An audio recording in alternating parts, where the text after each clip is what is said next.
Again, this is the dignified transfer. You don't hear any audio right now, and that's actually on purpose. There is no audio being provided. It's a solemn occasion.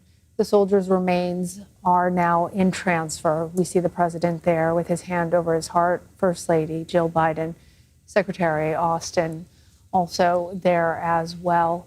3 service members killed in that drone strike, and of course, more than 40 others who were injured. And here, as we see the tape pick back up again, we're going to watch as you do along with the rest of our audience here.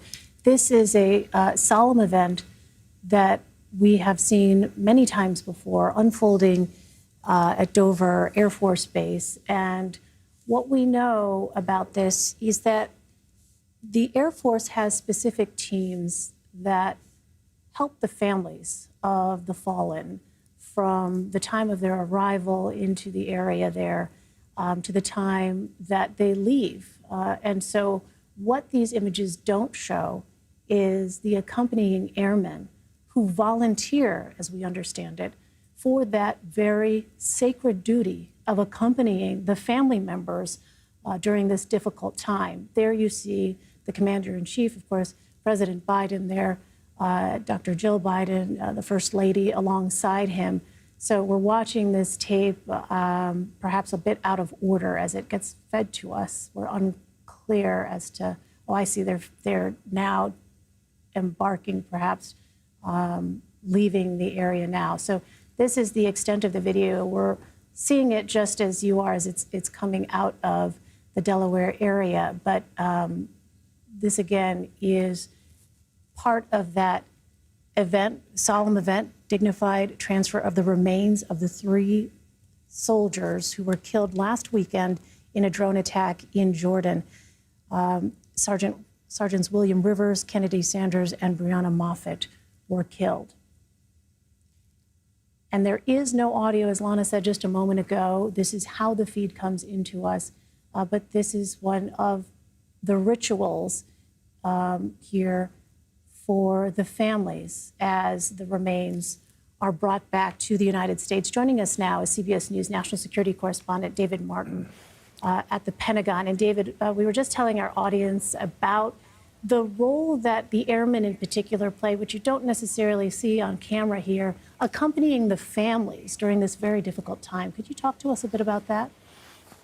Well, each family is assigned what's called a casualty assistance officer, and it's usually someone who knew the fallen soldier, and they try to help the family through all of the nightmarish logistical difficulties that you face when something like this happens. Among other things, these families lived in Georgia. They have to get from Georgia on a plane up here in time to meet the president, and they've got all this surreal stuff going on for them. They've had the knock on the door, they've had the phone call from the president, and they're, as you might expect, have a hard time functioning. And that is, among other things, what these casualty assistance officers do for them. If you've ever talked to anybody who's had the misfortune to witness their loved one come back to Dover, some of them will tell you that it really hits home when that flag-draped coffin comes off the plane. Up until then, it's been a surreal existence, things happening too fast to take all in. But then all of a sudden, you're standing there on the tarmac, and the flag-draped casket comes off the plane, and that is the moment when many families realize that this is for real and it is forever. David, talk to us about the next steps now that these 3 soldiers have been returned home. Well, there's a lengthy mortuary procedure that has to be gone through here. Among other things, they have to use DNA to absolutely 100% confirm the identities of the dead, even though there's no real doubt about that. And then the bodies have to be prepared for burial, and then the families choose where they want the soldier to be buried. A family can choose Arlington, but if it's Arlington National Cemetery, there's quite a waiting list at Arlington, so the burial will take place probably in a couple of months. Obviously, if they choose a cemetery closer to home, then the burial is part of the next stop, and the remains get transported to the place of burial, and then, you know, the families have to get on with life. David, if you'll stay with us just a moment, I believe we have our Nancy Cordes. Actually, let's go ahead and watch these images of the dignified transfer. There you see, as David was mentioning, the flag. The moment, as David recounted, for many families becomes very real at that time, seeing the American flag on those transfer cases. I was going to bring in our Nancy Cordes. Nancy, if you're with us, our Chief White House correspondent, can you talk to us a bit about what we have heard from the president in the wake of the deaths of these soldiers? Well, we know, Elaine, first of all, that the president reached out to the family members of the 3 soldiers that were killed, 3 members of the U.S. Army Reserve, 2 of whom were promoted posthumously to the rank of sergeant. And this is one of the most solemn duties that a president has, is to call family members of fallen U.S. soldiers or airmen. And we actually got a glimpse into one of those conversations because the family of one of the service members actually shared the video of them taking that phone call with the Atlantic Journal-Constitution. And, you know, this is something that the president speaks to often with these family members in a very personal way, having lost several of his own immediate family members, including his first wife, his daughter, in an accident, and then, of course, his son, Beau, who had served in the military himself. And so you could clearly hear the anguish in the voices, not just of the parents of one of those service members, but also the president himself, as he said, "I know what you're going through." They're on the tarmac right now. Obviously, we see the president and the first lady. We also see the Secretary of Defense, Lloyd Austin, who has not been seen all that much over the past month because, as you know, he was recovering from a stint in the hospital. But he is there today to pay his respects, as is the chairman of the Joint Chiefs of Staff. And I saw one of Delaware's U.S. Senators, Chris Coons, standing there as well, all there to pay tribute to the victims as they come home en route to their final resting place. Now, Nancy, this has become relatively uncommon in recent years because the U.S. has withdrawn from conflicts overseas. I'm wondering what more we have learned from the White House, what they are saying about today's ritual, how the president is feeling. It looks like a very emotional moment. Right. It truly does. I'm sure the president is thinking of his own son at a time like this, who he lost only a few years ago. And this is an experience that Mr. Biden has had as president only once before. Back in 2021, just about 7 months after he took office, when 13 service members were killed, as you'll recall, in a suicide bombing at Kabul airport during the final chaotic days of the U.S. withdrawal from Afghanistan. So much controversy surrounding that pullout, whether it could have been better prepared.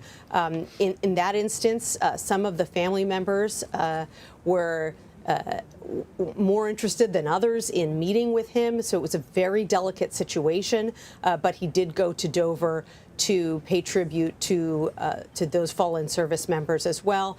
And so it's been a couple of years, thankfully, since he has had to make another trip like this. And it is the first time since the Israel Hamas war began back in October that U.S. service members have been killed. They've certainly been targeted. We know that they have been, their bases have been struck some 165 times over the past few months by militants that the U.S. says are connected with Iran, are being funded by Iran, get weaponry from Iran, and he has vowed to respond.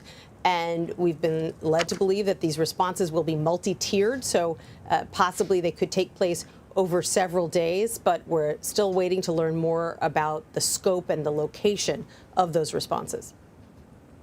David, I was going to ask you the same question.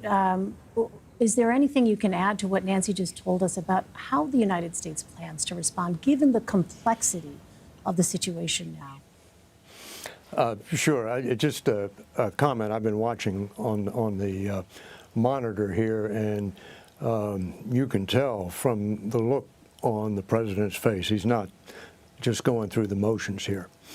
I did not see them in the video that's run so far, but also present at this ceremony is the Army Chief of Staff and the Secretary of the Army, the top general in the Army and the top civilian in the Army.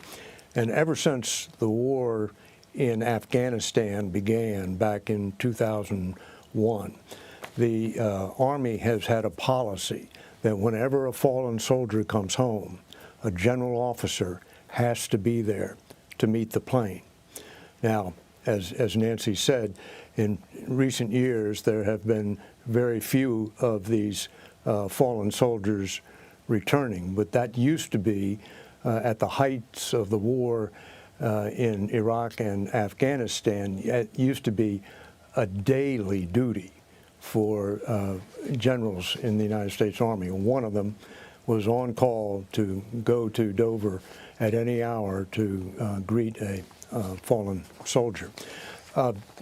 As to what the U.S. is going to do in retaliation, the administration has been telegraphing a retaliatory strike all week, starting on Monday when President Biden had said publicly he has made up his mind about what he is going to do in response to the attack which killed the three and all the previous 160 attacks, which hadn't really, had not actually killed any other American service member, but were just a constant of life, near daily attacks.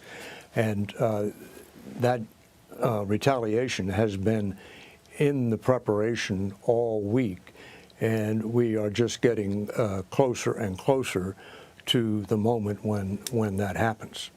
So if you are just joining us now, we have been watching the dignified transfer of 3 U.S. service members who were killed in an unmanned drone attack on Tower 22 in Jordan over the weekend.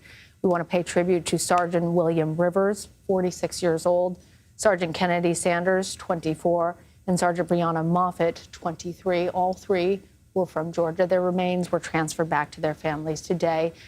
And we saw those transfer boxes with the U.S. flag draped over them. Now in private, the families have control over their remains and are moving forward with that process of grief that the U.S. military tries to help direct them through. You see there the transfer boxes just moments ago as it arrived in Dover Air Force Base. David, I'd like to just ask you closing thoughts here on what is, as Nancy pointed out, one of the most solemn duties a Commander-in-Chief can perform, being present for a dignified transfer. Well, it doesn't get any less solemn with repetition. We've all seen these before. We've seen them when the entire plane was filled with flag-draped caskets. When there was a crash of a helicopter carrying Navy SEALs, and I think the number was 22 killed in that one crash. And there were days in Iraq and Afghanistan when the U.S. was losing troops in the double figures every day.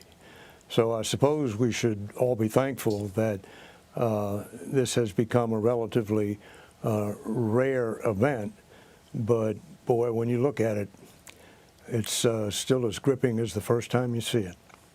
And Nancy, as we see, this is now another feed. We just want to explain for our viewers, we're getting this videotape in from pool cameras that are positioned there at Dover Air Force Base in Delaware. This is another vantage point, we are told, which is why this appears new. Nancy, tell us again about what we might expect to see here from President Biden. We saw that anguish on his face here as he stood watching this dignified transfer play out. What is likely to be coming here from the Biden administration as a response in the days ahead? Well, he has vowed to respond. The challenge, Elaine and Lana, is figuring out how to respond without coming into direct conflict with Iran and risking an escalation that the U.S. doesn't want and most likely Iran doesn't want either.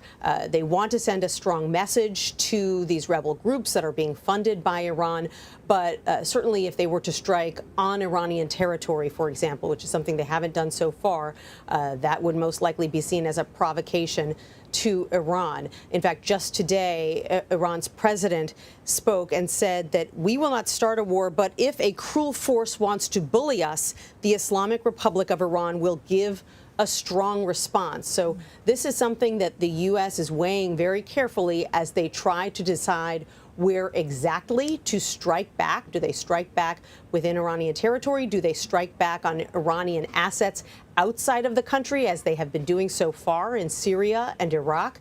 And will it have any effect? We saw them a few weeks ago fire a barrage of missiles at targets in Yemen to try to discourage the Houthi rebels, who are also backed by Iran, from staging attacks on U.S. and commercial shipping vessels. And it didn't have much of a deterrent effect. The Houthis are still attacking. In fact, they got within a mile of a U.S. destroyer this week in the Red Sea.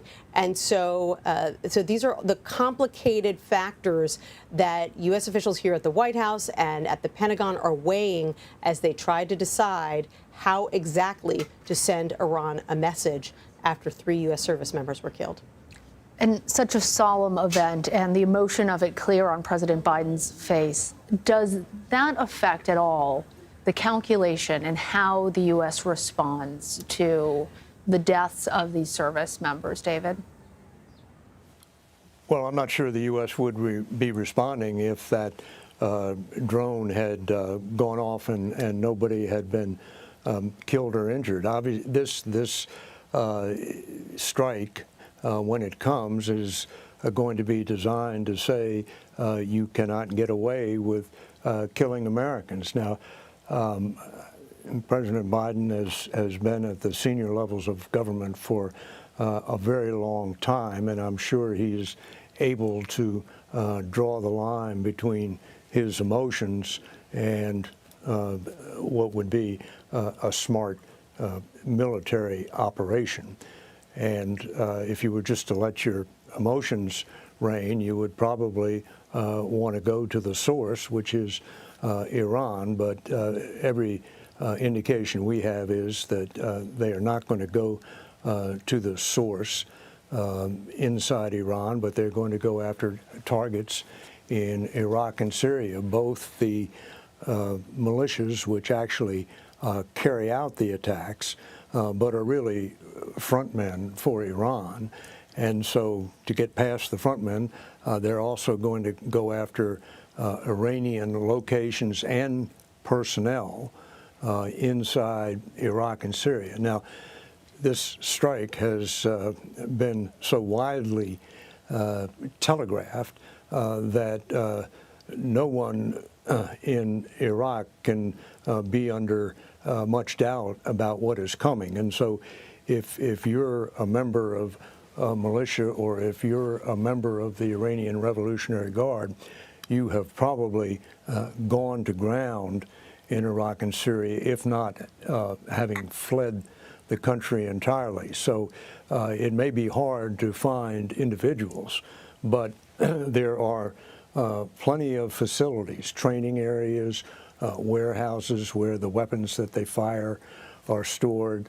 They can be taken out, and if you take enough of them out, by the time the actual operatives, the people who carry out the attacks and who coordinate the attacks, come out of hiding, they won't have as much to work with. But I don't think anybody thinks that a strike or even a series of strikes that lasts a number of days is going to end the threat of attacks against U.S. troop locations in Iraq and Syria. We're going to pause now, just in a moment of respect for the 3 fallen soldiers.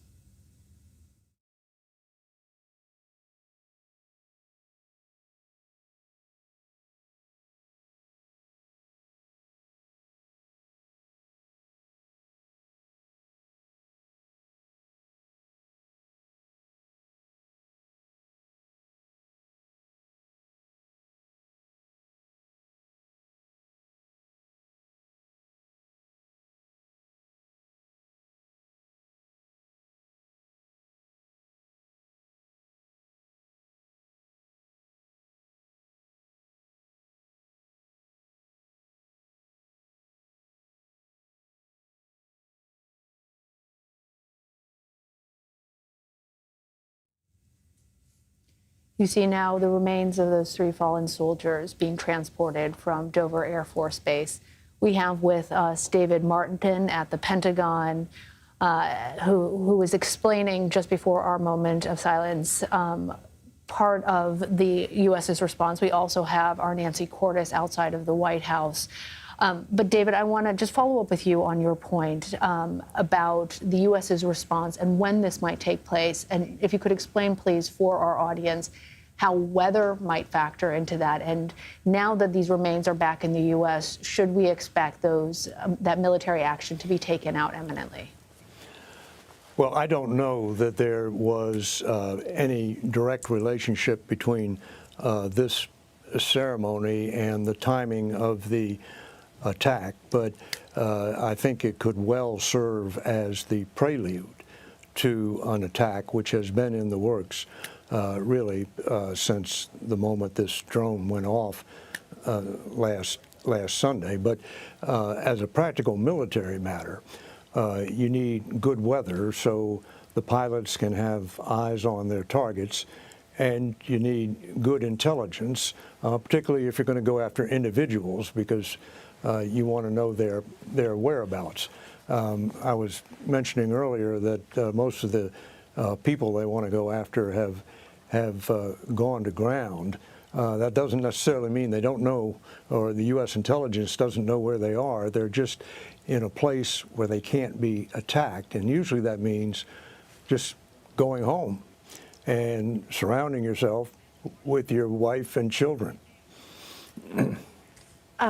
Nancy, just want to go back to what we saw a few moments ago, that incredibly powerful image as that last salute was given before the doors were closed. I was imagining what must be going through the minds and hearts of the family members who are not pictured here, but who are standing on that flight line, watching this unfold and watching as the door is closed and knowing what lies ahead for them. And I was thinking about the incredible pressure there must be. I wonder if you could speak to that for President Biden to respond in such a fashion that there is no doubt about the seriousness of the United States' willingness to react and respond quickly to these deaths. I wonder if you could talk about that sort of pressure that may be on President Biden, given the power of what we just saw. He's facing pressure from a variety of fronts, Elaine. First and foremost, he wants to send a strong message to any would-be attackers not to try something like this again. So he's facing the pressure to prevent any further deaths of U.S. service members, because the reality is that they are always going to be based in pockets of the Middle East, and they're always going to face these kinds of danger. So that's the first thing. The second is he's under a lot of pressure from Congress. There are Republicans in Congress who felt that he should have taken a tougher line against Iran already, and who are pushing him to do more and to be more aggressive with Iran, something that the White House has been reluctant to do. They say there are major risks that are associated with that, but there's no question that he hears that commentary, that chatter coming from the other end of Pennsylvania Avenue. So there's a lot weighing on him, and and then, as you point out, this is a president who wears his emotions on his sleeve.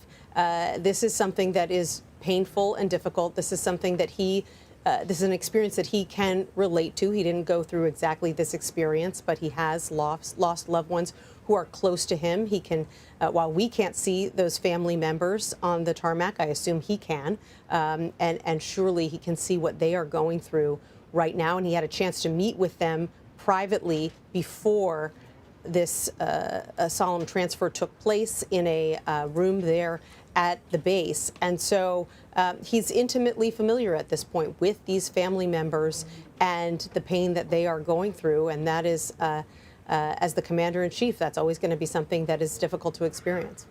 All right, David Martin, Nancy Cordes, thank you. And we're going to take a short break. You're watching CBS News.